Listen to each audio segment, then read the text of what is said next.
저는 오늘 본문의 말씀을 가지고 언약에 담긴 복, 이런 제목으로 하나님 말씀을 증거하도록 하겠습니다. 레위기 26장은 성경에서 매우 중요한 장입니다. 모세가 레위기를 기록하죠.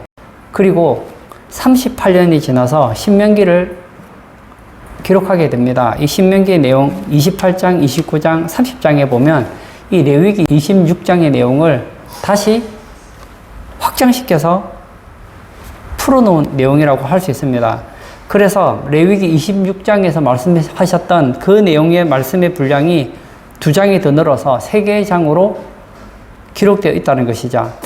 모세는 이 말씀을 매우 중요하게 여기고 있었다는 것을 알 수 있습니다. 레위기 26장은 3개의 내용으로 구분됩니다. 첫째는 1절에서 13절. 이스라엘 백성들이 하나님과 맺은 언약을 잘 지키면 복을 받는다는 것입니다. 언약에 관한 복입니다. 둘째로 14절에서 39절은 하나님의 택하신 이스라엘이 아무리 그들이 하나님이 택한 백성이라 하더라도 언약을 어기고 배반하면 징벌이 따른다는 거예요. 근데 첫째 부분에 비해서 둘째 부분이 2배나 많습니다. 첫째에 대한 얘기가 13절이라고 하면 둘째 부분의 내용은 26개의 절로서 복에 대한 내용보다 징벌에 대한 내용이 더 많은 것을 알 수 있습니다. 이것은 우리는 하나님 말씀을 지키려고 하는 그런 마음은 있지만 천성적으로 하나님의 택한 백성이라 하더라도 순종하려고 하는 기질보다는 불순종하려는 기질이 훨씬 더 많다는 것을 보여준다는 것입니다. 그리고 마지막 40절에서 45절은 하나님의 택하신 백성들이 잘못을 해서 징벌을 받을지라도 이것이 하나님의 권징임을 깨닫고 마음을 낮추고 돌이키면 하나님은 언약을 기억하시고 다시 회복시키고 복을 주신다는 내용입니다. 저는 오늘 레위기 26장에 기록된 언약을 중심으로 해서 5가지의 주제를 살펴보려고 합니다. 첫 번째, 하나님은 택한 백성들과 언약을 맺으신다는 것입니다. 하나님께서는 택한 백성들과 관계를 맺으실 때에 언약을 매개수단으로 한다는 거예요. 언약으로 상대하신다는 겁니다. 그래서 우리가 하나님께 나아가기 위해서는 언약의 말씀을 가지고 나아가야 한다는 거예요. 레위기 26장에는 언약이라는 단어가 8번 반복되어 있습니다. 9절을 제가 볼까요? 내가 너희를 돌보아 너희를 번성하게 하고 너희를 창대하게 할 것이며 내가 너희와 함께한 내 언약을 이행하리라. 하나님께서는 언약을 어떻게 하신다고요? 세우시고 이행하신다는 겁니다. 15절 내 규례를 멸시하며 내 마음에 내 법도를 싫어하여 내 모든 계명을 준행하지 아니하며 내 언약을 배반할진대. 사람들은 하나님과의 언약을 배반하기도 한답니다. 25절 내가 칼을 너희에게로 가져다가 언약을 어긴 원수를 갚을 것이며 너희가 성읍에 모일지라도 너희 중에 연병을 보내고 너희를 대적의 손에 넘길 것이며 사람이 언약을 배반하면 하나님이 칼을 가져다가 원수를 갚으신다고 기록하고 있습니다. 42절 내가 야곱과 맺은 내 언약과 이삭과 맺은 내 언약을 기억하며 아브라함과 맺은 내 언약을 기억하고 그 땅을 기억하리라. 이게 언약이 3번이 기록되어 있는데 하나님은 언약을 기억하신다고 말씀하고 있습니다. 44절 그런즉 그들이 그들의 원수들의 땅에 있을 때에 내가 그들을 내버리지 아니하며 미워하지 아니하며 아주 멸하지 아니하고 그들과 맺은 내 언약을 폐하지 아니하리니 나는 여호와 그들의 하나님이 됨이니라. 하나님께서는 하나님의 언약을 폐하지 않으신다. 하나님과 맺은 언약은 폐해지지 않는다고 말씀하고 있습니다. 45절 내가 그들의 하나님이 되기 위하여 민족들이 보는 앞에서 애굽 땅으로부터 그들을 인도하여 낸 그들의 조상과의 언약을 그들을 위하여 기억하리라. 나는 여호와니라. 하나님께서는 10주와 맺은 언약을 기억하겠다는 것입니다. 이처럼 언약은 레위기 26장에서 가장 중요한 단어입니다. 그러면 하나님께서는 사람들과 언약 관계를 맺고 싶어 하는데 하나님께서 사람들과 언약을 맺는다는 것은 어떤 의미일까요? 26장 11절과 12절에 핵심적인 내용이 있습니다. 제가 읽겠습니다. 내가 내 성막을 너희 중에 세우리니 내 마음이 너희를 싫어하지 아니할 것이며 나는 너희 중에 행하여 너희의 하나님이 되고 너희는 내 백성이 될 것이니라. 하나님과 언약을 맺은 백성이 되면 하나님께서는 그들의 장막 가운데 거하십니다. 그리고 그들을 싫어하지 않으시고 사랑하시고 그들 가운데 행하신다는 거예요.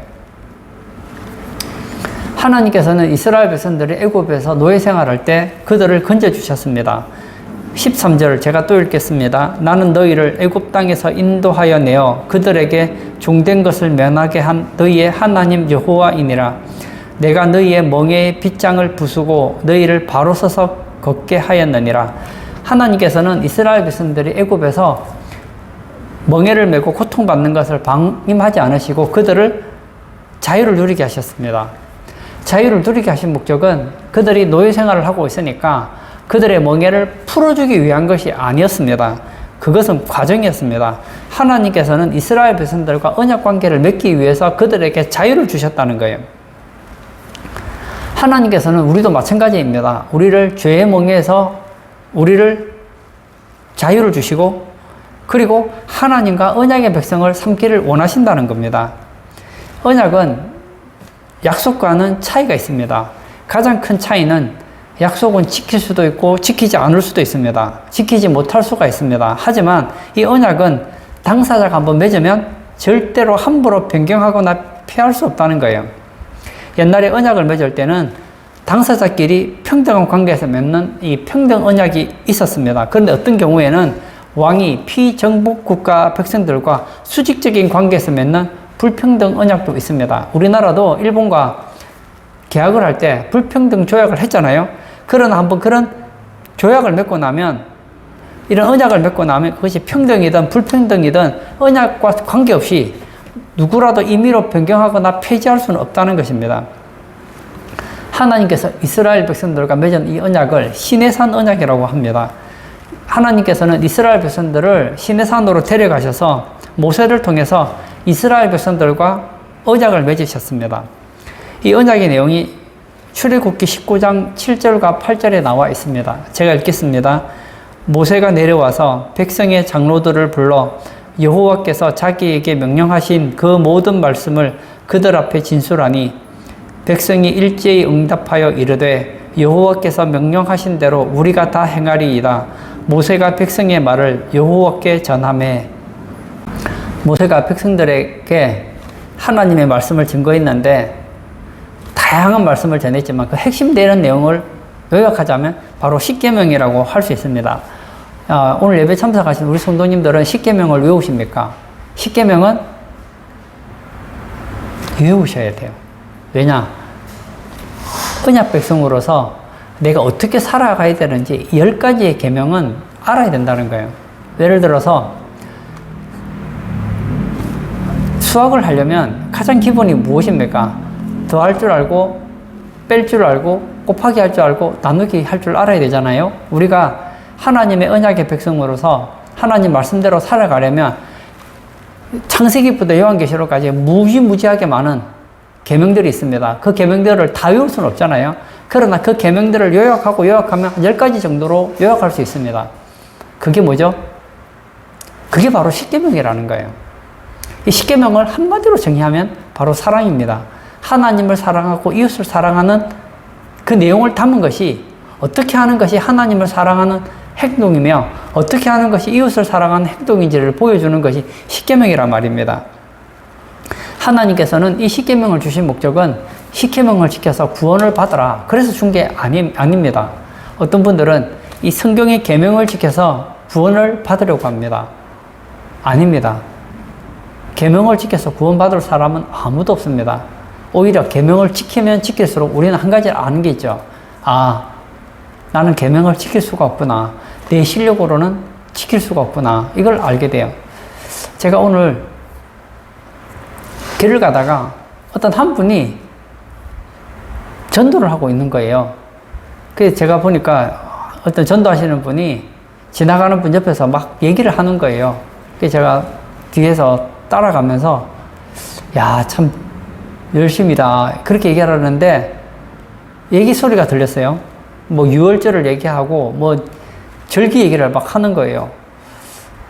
전도하는데 왜 절기 얘기를 하나? 물론 절기에도 복음이 들어가 있지만 불신자인데 절기 얘기하는 건 좀 이상하다 생각했는데 뒤에서 들으니까 하나님의 계명을 지켜야 구원을 받는다는 거예요. 아, 하나님의 교회에서 전도하러 나온 것 같더라고요. 여러분, 아닙니다.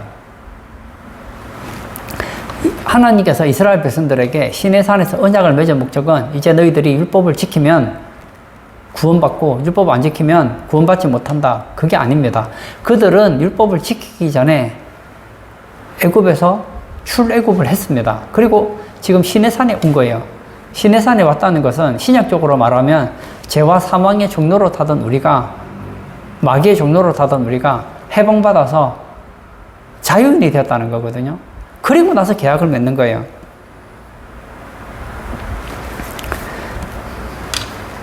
하나님께서는 사람을 상대할 때 언약을 매개로 삼으신다는 거예요. 하나님께서는 그들에게 언약의 내용을 주셨습니다. 지키겠느냐? 지키겠습니다. 지키면 어떻게 되죠? 하나님은 그들의 하나님이 되고 백성들은 하나님의 백성이 되는 거예요. 하나님은 그들 가운데 행하시고 그들 가운데 은혜를 베풀어 주시고 하나님은 그들과 함께 행복한 그런 관계를 맺게 된다는 거예요. 이것이 바로 언약입니다. 그러나 잊지 말아야 될 것은, 중요한 것은 관계라고요. 언약을 좀 쉽게 설명하자면 결혼하고 비슷하다고 할 수 있습니다. 한 남자와 여자가 서로 사랑해요. 그럼 무엇을 합니까? 결혼을 하죠. 결혼할 때 결혼식장에서 언약을 하죠. 뭐 요즘에는 그런 얘기를 하지 않지만 옛날식으로 표현하자면 검은 머리가 팥뿌리가 되도록 사랑하겠습니까? 우리로 말하면 아멘. 남편은 아내를 사랑하겠습니까? 아멘. 아내는 남편을 존경하겠습니까? 아멘. 하고 어떤 내용들을 막 얘기하잖아요. 뭐 기쁠 때나 슬플 때나 서로를 이해하고 품어주고 뭐 좋은 얘기를 다 하죠. 그러면 둘의 결혼을 허락하죠. 그럼 언약이 맺어져서 결혼해서 부부가 되잖아요. 그러면 부부가 됐습니다. 그러면 이제는 같이 자야 돼요. 집이 들어오면 같이 청소를 하기도 하고, 그리고 남편이 나가서 월급을 벌어오기도 하고, 아이가 생기면 뭐 아버지가 뭐 또는 뭐 아내가 아이를 보기도 하고, 그렇게 하잖아요. 근데 잘 보세요. 부부가 된 목적이 무엇입니까? 아내에게 돈 벌어주기 위해서 부부가 된 게 아니에요. 부부가 되었기 때문에 돈을 벌어주고, 부부가 되었기에 사랑해주는 거예요. 이게 바로 언약이라고요. 쉽게 말하면 우리가 이 계명을 지키는 목적이 무엇입니까? 하나님을 사랑하기 때문에 하나님과 좋은 관계를 맺기 위해서 언약을 지키는 것이지, 언약을 지키기 위해서 언약을 지키는 것이 아니라는 거예요. 언약을 지키는 것은 이제 하나님은 나의 하나님이 되셨습니다. 나는 하나님의 백성입니다. 그리고 나는 하나님을 나의 하나님으로 인정한다는 의미로서 계명을 지키겠습니다. 그것이 바로 언약이라는 거예요. 이 언약을 지키면 어떻게 됩니까? 두 번째, 시내산 언약을 충실히 지키면 복을 받는다는 겁니다. 오늘 본문 26장 1절 2절을 제가 읽겠습니다. 너희는 자기를 위하여 우상을 만들지 말지니 조각한 것이나 주상을 세우지 말며 너희 땅에 조각한 석상을 세우고 그에게 경배하지 말라. 나는 너희의 하나님 여호와이니라. 너희는 내 안식일을 지키며 내 성소를 경외하라. 나는 여호와이니라. 이것은 십계명 중에서 한 부분이잖아요. 사실 1계명부터 10계명이 다 사용되지만 그 중에 아주 서론적인 부분을 얘기하고 있습니다. 너희는 자기를 위하여 우상을 만들지 말고 조각하지 말고 주상을 세우지 말고 그에게 경배하지 말라. 그리고 안식일을 지켜라. 얘기를 하고 있습니다. 이것은 언약의 한 내용을 얘기하는 거예요. 이렇게 지키게 되면 어떻게 된다는 겁니까? 4가지 복을 받게 된다는 거예요. 첫 번째는 물질적인 복입니다. 땅이 많은 소산물을 내고 나무의 열매가 풍성하게 맺혀서 파종할 때에도 다 거두지 못하게 될 거라는 겁니다. 배불리 먹게 될 것이라고 얘기합니다. 하나님과의 언약을 중수하게 되면, 하나님을 나의 하나님으로 모시고 나는 하나님의 백성으로 살면 하나님께서 복을 주신다는 거예요. 둘째, 육신의 안전입니다. 땅에 안전히 거하고 전쟁 없이 평화를 누리게 된다는 것입니다. 사나운 짐승도 없게 될 것이고 나를 두렵게 하는 사람도 없을 것이라는 거예요. 만약에 오늘 밖을 나가면 수많은 사람들이 서로 죽이고 도둑질하고 강도질하고 그러면 불안해서 어떻게 살겠습니까? 이런 육신의 안전을 책임지겠다는 거예요. 셋째, 군사적인 승리입니다. 전쟁을 하게 되면 대승을 하게 된다고 가르쳐주고 있습니다. 5명이 100명을 쫓아내고 100명이 1만 명을 쫓아낼 것이라고 말씀하고 있습니다. 대단하죠? 네 번째는 영적인 복입니다. 하나님이 장막에 함께 거하시고 사랑해 주시고 백성들 가운데 행하신다는 거예요. 이 장막은 성막이죠. 나중에는 성전이 됩니다. 이것은 하나님께서 그의 백성들과 함께 하시고 사랑해 주시고 동행해 주시고 아름다운 사랑의 관계를 맺게 된다는 거예요. 저는 우리 성도님들이 하나님과 이런 은혜 언약을 잘 지켜나가시기를 바랍니다. 우리가 예수를 믿을 때 우리도요, 하나님과 은혜 언약을 맺은 거예요. 그 언약이 뭐죠? 이제 하나님은 나의 아버지가 되시고 나는 하나님의 자녀가 되었습니다. 이제 저는 하나님의 기뻐하는 삶을 살겠습니다. 저는 하나님을 하나님으로 대접하겠습니다. 그러고 사는 거 아닙니까? 그러면 뭐가 있다고요? 복이 있다는 거예요. 우리가 하나님의 복을 받으려면 언약을 지켜야 돼요. 언약을 지킨다는 것은 단지 십계명을 지키는 것을 말하지 않습니다. 언약을 지킨다는 것은 이제 나는 하나님의 가장 가까운 관계이고 하나님은 내게서 가장 소중한 분이 되는 것을 말하고 있습니다. 하나님이 내게 가장 소중한 분이 될 때에 계명을 지키는 것이 의미가 있는 거예요. 예를 들어서 어머니가 아이를 낳았어요. 그러면 부모님이 아이에게 얼마나 사랑을 베풉니까? 일어나면 밥도 먹여주고 머리도 씻겨주고 학원비도 대주고 운동도 시키고 그 자녀가 원하는 것이라면 그 자녀가 잘 되는 것이 무엇이든지 해주려고 하잖아요. 해주려고 하는 이유가 무엇입니까? 그 자녀를 사랑하기 때문에 그렇게 하는 게 아니냐는 거예요. 맞습니다. 우리가 계명을 지키는 목적이 무엇입니까? 그 계명을 지키는 가장 큰 이유는 여호와는 나의 하나님이시기 때문인 거예요. 나는 하나님의 백성이기 때문에 그렇게 해야 된다는 거예요. 그럴 때 그것이 의미가 있는 거예요. 엄마가 자녀를 위해서 다 해줘요.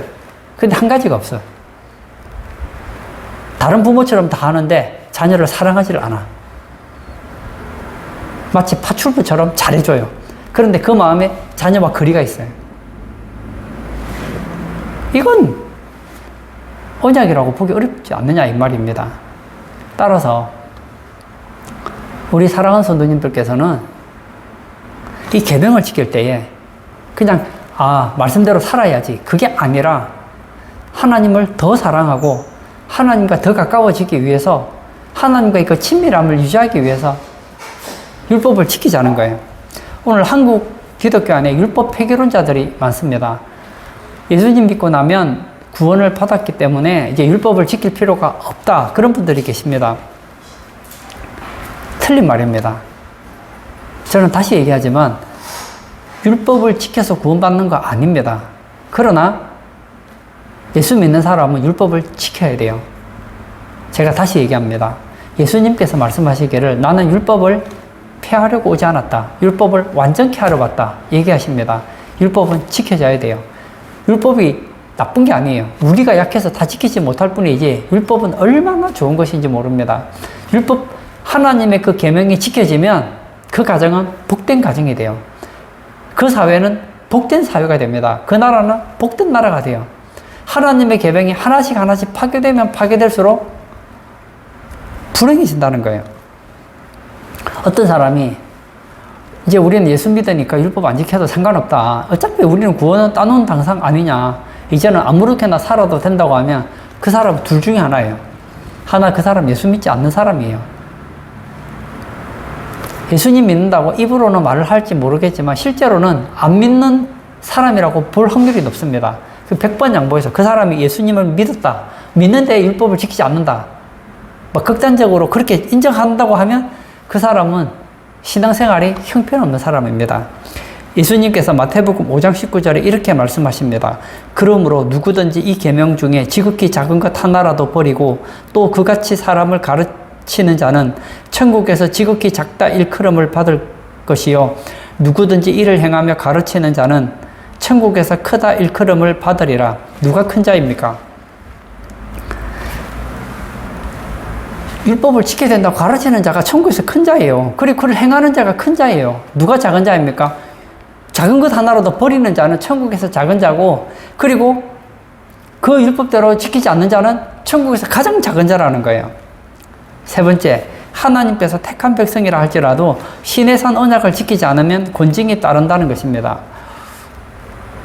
우리가 하나님과 언약을 맺었어요. 이스라엘 백성들이 하나님과 시내산 언약을 맺었습니다.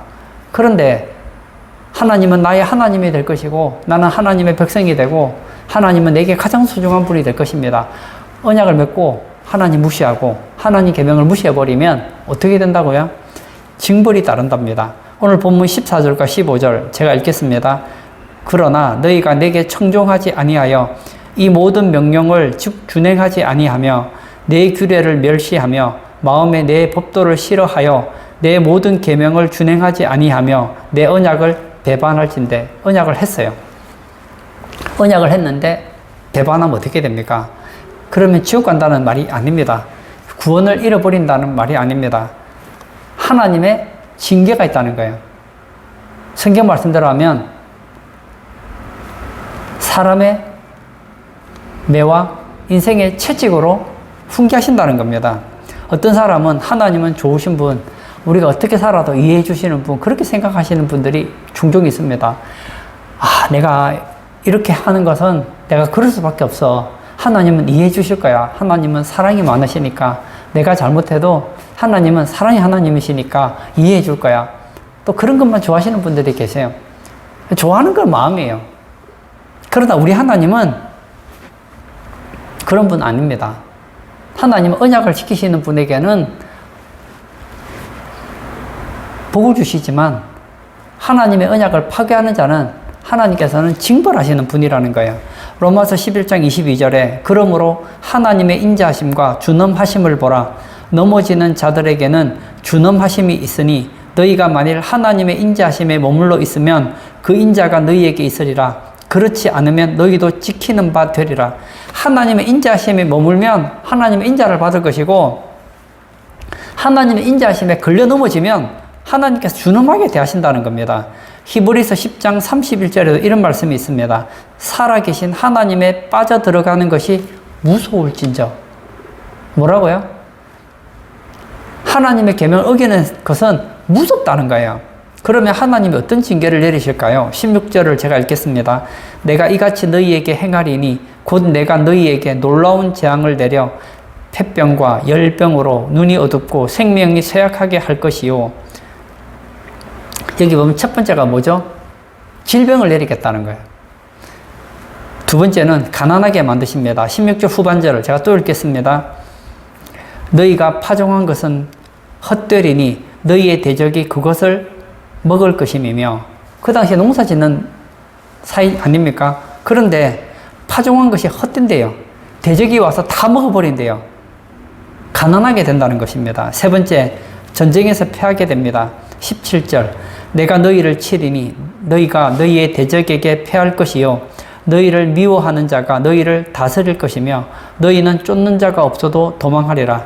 전쟁에서 패배하게 된다는 거예요. 언약을 지킬 때는 5명이 100을 쫓고 100이 만을 쫓았는데 이제는 달라요. 언약을 어기니까 전쟁에서 패하게 되더라는 거예요. 넷째, 위태로운 삶을 살게 된다는 거예요. 들짐승들이 창궐하고 자녀들을 해치고 육축들을 죽이게 된다는 거예요. 22절 내가 들짐승을 너희 중에 보내리니 그들이 너희의 자녀를 움키고 너희 가축을 멸하며 너희의 수요를 줄이리니 너희의 길들이 황폐하리라. 이런 가난과 어려움이 얼마나 극심하냐. 29절에 보면 자기 자식의 고기를 먹게 될 것이다. 얘기를 하고 있습니다.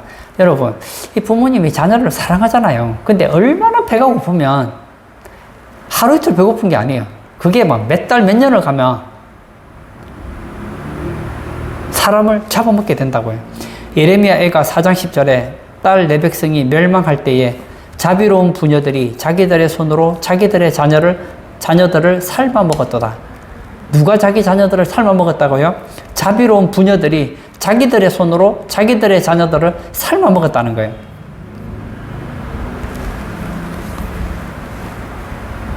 왜 이렇게 되죠? 언약을 어기면. 그런데 실제로 그렇게 됐죠. 이스라엘 백성들이 언약을 어겼을 때에 하나님께서는 그들을 치셨습니다. 그것이 바로 바벨론의 포로로 잡혀가는 것이었습니다. 왜 이런 징계를 하셨을까요? 이유는 간단합니다. 하나님과의 언약을 회복시키기 위한 거예요. 다시요.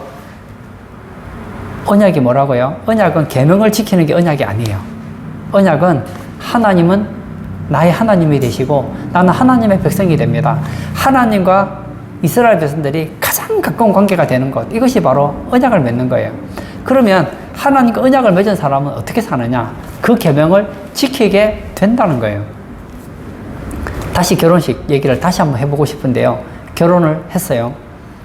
저는 남편을 존중합니다. 저는 아내를 사랑합니다. 어떤 어려움이 있더라도 저는 이 가정을 지키기 위해 노력하겠습니다. 얘기를 했어요. 근데 남편이 아내를 사랑하지 않아요. 그럼 뭐가 된 거죠? 언약을 파괴한 거예요. 그러면 결국 그 가정은 어떻게 됩니까? 깨어지게 되겠죠. 이혼을 하느냐 안 하느냐 두 번째 문제예요. 그 가정이 파괴된다는 거예요. 내가 한 여자를 만나서 내가 이 여자와 결혼하겠습니다. 그 말은 바꿔 말하면 저는 이 여자 외에 그 누구도 사랑하지 않겠습니다. 한 여자가 한 남자를 만났다는 것은 이제 나는 이 남자 외에 그 어떤 남자도 사랑하지 않겠습니다. 그 말이 포함되어 있잖아요. 그런데 내가 결혼을 했는데 자기 아내 외에 다른 여자를 사랑하기 시작하면 언약이 파괴된 거란 말이에요. 하나님은 이스라엘 백성들로 하여금 하나님께 돌아오게 하기 위해서 어떻게 했느냐? 그들에게 징계를 허락해 하셨습니다. 저는 우리나라 역사를 보면서 느끼는 것이 있었습니다. 우리나라에 참 어려움이 많았어요. 그런데 좋은 건 아니지만 그 어려움 때문에 우리나라가 이 정도로 잘 살게 됐다는 것을 저는 역사를 통해 알게 되었습니다. 고려가 무너지고 조선이 들어섰을 때 조선의 왕들이 가장 중요하게 생각했던 것이 있었습니다. 종묘와 사직단을 굉장히 중요하게 여겼습니다. 종묘가 뭐냐? 죽은 조상을 섬기고 제사하는 거예요. 사직이 뭐냐? 땅의 신과 곡식의 신에게 제사하는 거예요. 그 당시에 농사가 중요하니까.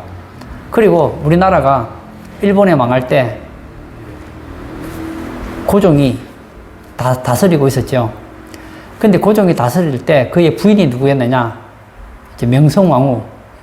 좀 안 좋게 말하면 민비라고 하죠. 이 명성왕후께서 뭘 하셨느냐? 그 왕궁 안에 하루 24시간 나라의 재정에 10%에서 한 30% 정도를 어디에 썼느냐? 제사 지내고 굿하는데 그렇게 썼어요.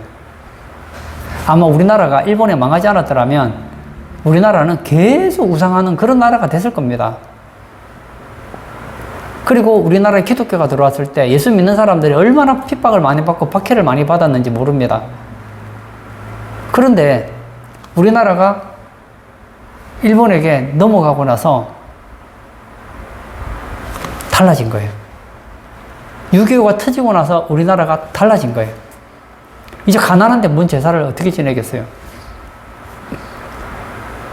저는 참 우리나라에 어려움 당했다는 것은 너무나 안 됐지만 그것 때문에 우리나라에 복음을 들을 수 있는 마음이 열어진 거예요. 성경에 이런 말이 있죠.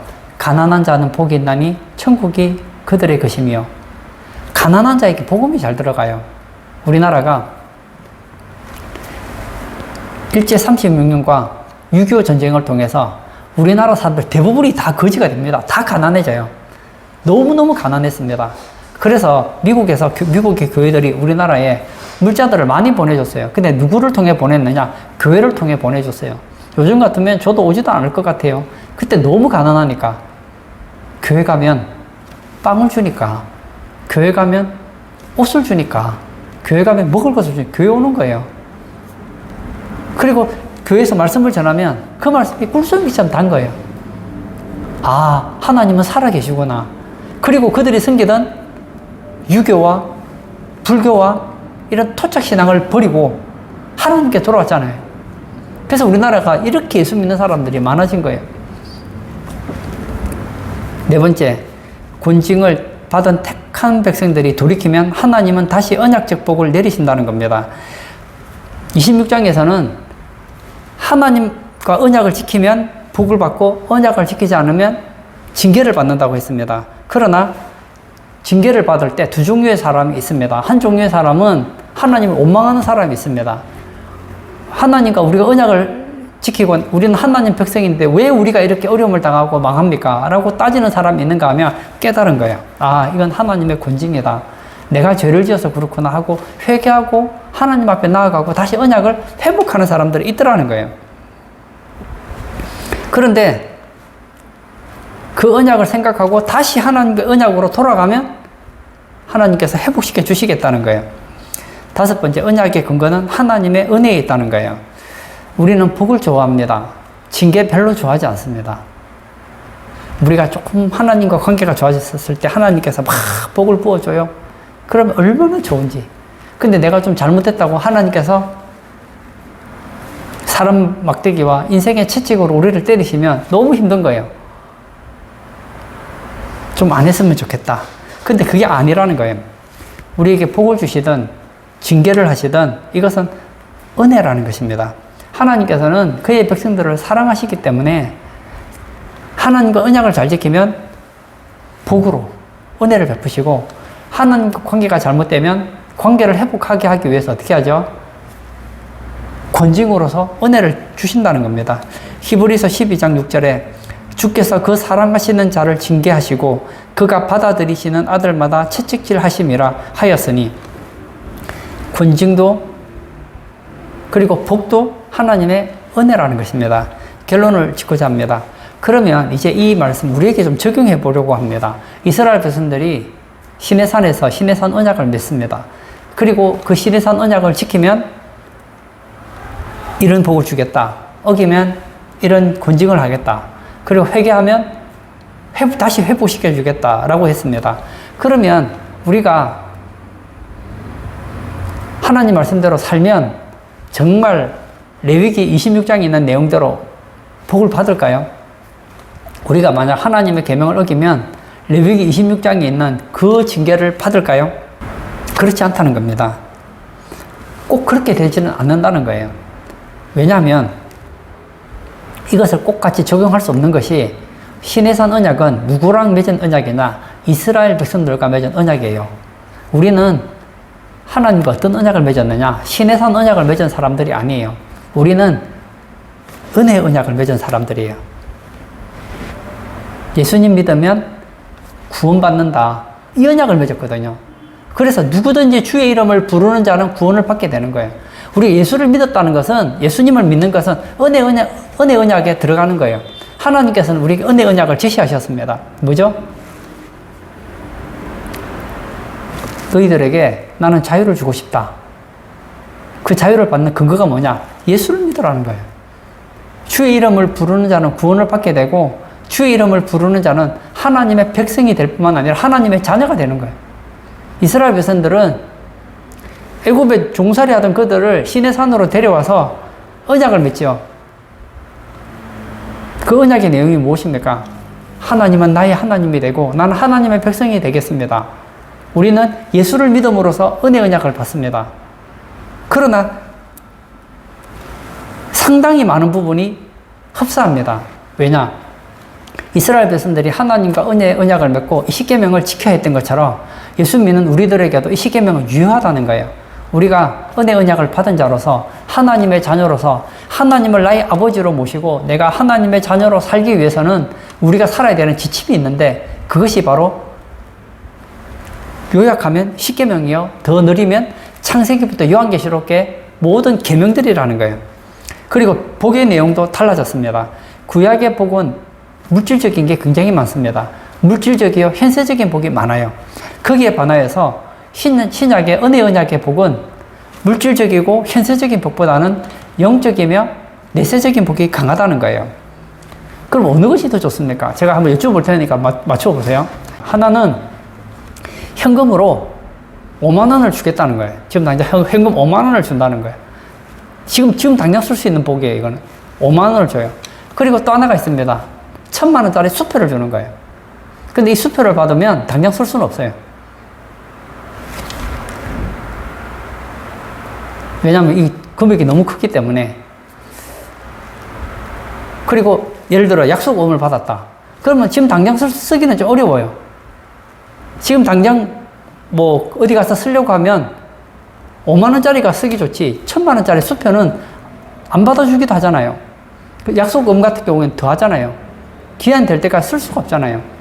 만약에 여러분들에게 세 가지가 있다고 한번 생각해 보세요. 하나는 지금 당장 쓸 수 있는 5만 원권, 하나는 쓸 수는 있지만 지금 당장 쓰기 약간 부담스러운 1,000만 원짜리 수표. 시장 가서 1,000만 원짜리 수표 내면 안 받아줄 겁니다, 아마. 안 그러면 100억짜리 어음을 준단 말이에요. 근데 이건 받으려면 기간이 좀 걸려요. 만약 여러분에게 이 세 가지 중에 하나를 선택하라고 하면 여러분은 무엇을 택하겠습니까? 지금 당장 필요한 5만 원을 택하겠습니까? 아니면 쓸 수는 있지만 지금 당장 현금처럼 쓰기에는 약간 부담스러운 1,000만 원짜리 수표를 받으시겠습니까? 아니면 조금만 기다리면 쓸 수 있는 100억짜리 예를 들어서 약속어음이 있다. 부도는 안 나요. 무조건 쓸 수 있어요. 근데 시간이 걸려요. 만약 세 가지 중에 하나를 택하라면 여러분은 무엇을 택하겠습니까? 저는 물어볼 필요 없습니다. 저는 100억짜리 약속어음을 택하겠습니다. 마찬가지라는 거예요. 여러분, 인생이 긴 것 같아도요, 우리가 사는 인생이 100년도 안 돼요. 영원이라는 입장에서 볼 때 100년은 잠시 있다 사라지는 안개와 같습니다. 이 땅에서 우리가 아무리 복을 누린다 하더라도 그것은요, 찰나적인 복이 지나지 않는다는 거예요. 그러나 내세적인 복은 어떻습니까? 영원한 복이라는 거예요. 그러므로 하나님께서는 은혜 언약을 맺은 사람에게 100% 확실하게 약속하신 약속이 있는데 그 복이 뭐냐? 내세적인 복이라는 거예요. 사도 바울을 보십시오. 만약 사도 바울이 신의 산 언약을 받았다면 그는 이 땅에서 부자가 되어야했고, 그리고 어려움도 당하지 않았고 하느님보다 잘 됐어야 했습니다. 그러나 사도 바울은 그렇게 살지 못했어요. 세상 사람들이 볼 때 우리는 사도 바울을 대단하게 보지만 실제로 사도 바울의 삶을 보면요, 세상 사람들이 볼 때는 참 불쌍한 인생을 살았어요. 불쌍합니까? 아니죠. 영원이라는 입장에서 볼 때 사도 바울은 하늘에서 영원한 복을 받은 거예요. 여러분들에게 질문을 하고 싶은데요. 여러분은 현세적인 복을 받고 싶으십니까? 내세적인 복을 받고 싶으십니까? 저는요, 둘 다 받고 싶어요. 맞아요. 우리가 하나님의 그 은혜 언약을 지키고 하나님을 나의 하나님, 나의 아버지로 모시고 하나님 중심의 신앙생활을 하게 될 때에 하나님께서는 우리에게 내세의 복을 100% 약속하십니다. 뿐만 아니라 이 땅을 살아가는 동안에도 우리의 필요에 따라서 현세적인 복도 주신다는 거예요. 그러나 우리가 하나님의 자녀가 되었음에도 불구하고 하나님보다 세상의 것을 더 사랑하고 하나님과 관계가 멀어지면 그때는 복은커녕 하나님께 징계받게 된다는 거예요. 오늘 예배 참석하신 저는 우리 성도님들이 오늘 이 레위기 26장의 이 내용을 여러분들의 것이라고 한번 받아들이시기를 바랍니다. 내가 하나님 말씀대로 순종하고 은혜 언약을 지켜나가면 하나님은 나에게 100을 주신다. 복을 주신다. 100% 주신다. 이스라엘 백성들과 맺었던 그 시내산 언약은 현세적인 복이라고 한다면, 물질적인 복이라고 한다면 우리가 예수님을 통해서 하나님과 맺은 이 은혜 언약은 영적인 복이요 내세적인 복입니다. 뿐만 아니라 이 땅에서도 그 복을 누릴 수 있다는 거예요. 그러나 우리가 설령 세상 사는 것이 너무 힘들어서 언약을 어기고 하나님의 징계를 받더라도 내가 잘못 살았구나, 하나님이 나를 사랑하셔서 징계하시는구나 깨닫고 다시 회개하고 주님과의 관계를 회복하려고 몸부림친다면 하나님은 다시 우리에게 복을 주신다는 거예요. 오늘 예배 참석하신 우리 성도님들은 모두 다 이런 언약적인 복을 날마다 누리시는 복된 성도님 되시길 축복합니다. 아멘. 이 시간 한번 같이 기도하기를 원합니다. 어떤 분들은 예수 믿는 사람들이 복 받는다 그러면 예수 믿는 거 복 받으려고 하는 거 아니야, 그렇게 하시는 분들이 있어요. 이상한 사람이에요. 찬송가에도 있잖아요. 복의 근원 강림하사. 하나님은 복의 근원이에요. 하나님은 복 자체라니까요. 하나님이 복이신데 그의 자녀에게 하나님 왜 복을 안 주시겠느냐고요. 당연히 복을 주시죠. 그러나 아무에게나 주시지는 않습니다. 언약을 지키는 자에게 하나님은 복을 누리게 하십니다. 이 시간 기도할 때 하나님은 나의 아버지시고 저는 하나님보다 제게 더 소중한 것은 없습니다. 예수님보다 제게 더 사랑하는 것은 없습니다. 그 언약을 사랑하는 마음으로 하나님은 나의 최고의 소중한 분으로 여기면서 살기를 원합니다. 그 마음으로 하나님의 계명을 한번 지켜보세요. 그래서 하나님의 복을 날마다 누리시는 그런 우리 복된 성도 되게 해달라고 우리 다 같이 기도하시고 자유롭게 개인 기도하도록 하겠습니다.